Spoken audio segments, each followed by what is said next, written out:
Un chaser qui renaît de ses cendres.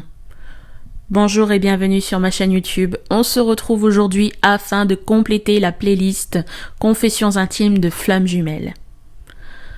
Après la pluie, vient le beau temps. Cette phrase, c'est sur celle-ci que je terminais ma précédente vidéo. Dans cette vidéo, aujourd'hui, nous allons découvrir comment Chaser renaît de ses cendres. Mais tout d'abord, commençons par la question « Pourquoi ?» Lorsque nous sommes flammes jumelles, le but de cette incarnation est précise. Il existe plein d'affirmations à ce sujet. Mais pourtant, là où tout le monde est supposé être d'accord, c'est bien de dire que nous devenons une meilleure version de nous-mêmes. Par contre, cela implique beaucoup de choses. Par exemple, prenons l'image du château de cartes qui s'écroule. Imaginez toute votre vie sous la forme de ce château de cartes. Il faut du temps, de la patience, de la minutie. Enfin bref. Si ce château de cartes était votre vie, elle comprendrait donc votre personnalité, votre perception de la vie, vos croyances, vos relations familiales, amicales, sentimentales, votre profession, etc. Bien d'autres choses encore, la vie dans toute sa globalité. Imaginez donc tout cela s'écrouler comme un château de cartes. Vous avez tout perdu, tout est à reconstruire. Eh bien, on y arrive. Le but de cette incarnation, c'est de déconstruire pour mieux reconstruire. Ah oui, n'allez pas croire que cette relation c'est du tout cuit. Ce n'est pas si simple, hein.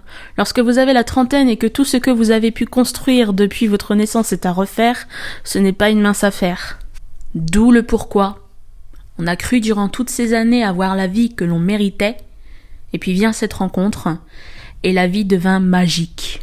Je ne suis pas sans vous rappeler le titre de ce podcast, un chaser qui renaît de ses cendres. C'est là que tout commence, ou du moins que tout recommence. Alors accrochez-vous, mettez votre ceinture et embarquez dans cette aventure. Déconstruire, construire, comment faire? Les questions fusent.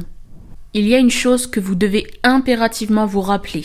Dans ce parcours, vous n'êtes jamais seul. C'est là qu'on peut dire merci à nos guides. Ils sont présents et ont cette importante fonction de nous guider vers la bonne direction. Pour exemple, vous connaissez sûrement l'histoire du petit Poucet. Les cailloux sur le chemin, c'est eux, vos guides. Comment se manifestent-ils ? Il y a tellement de manières, je pourrais vous parler de synchronicité, des rêves, de clairaudience. Ils peuvent même vous envoyer des personnes sur votre chemin qui n'auront pas une grande importance dans votre vie, mais juste ce qu'il faut pour comprendre. Cette personne, vous la connaissez ni d'Adam ni d'Ève, et elle a besoin d'être écoutée, elle a besoin de conseils, elle vient vers vous, elle explique sa situation, ses problèmes, et vous, en bon samaritain, vous lui offrez un précieux conseil. Ce conseil, c'est un conseil que vous n'auriez jamais pris, pour exemple, face à une situation qui est personnelle à vous-même. Le conseil que vous venez de donner, en fin de compte, eh bien, il s'applique à votre situation. Maintenant, l'idée de reconstruire sa vie entière peut faire peur. La peur d'être submergé, de ne pas être à la hauteur, par manque de temps aussi. Mais en vérité, vous en êtes capable. Et puis, à un moment donné, vous relevez la tête et vous foncez. Croyez-moi, vous n'auriez jamais rencontré votre flamme jumelle si vous n'étiez pas capable d'aller jusqu'au bout. Dans ce podcast, je vous passe les détails sur le fond du travail à effectuer. Ce travail est propre à chacun. Que devient un chaser qui renaît de ses cendres ? Les points suivants qui seront cités ici ne sont que le reflet de ma propre expérience. L'amour de soi, la confiance, l'estime, l'ouverture d'esprit, un meilleur rapport à la vie, aux êtres vivants, une profonde sagesse, une foi inébranlable.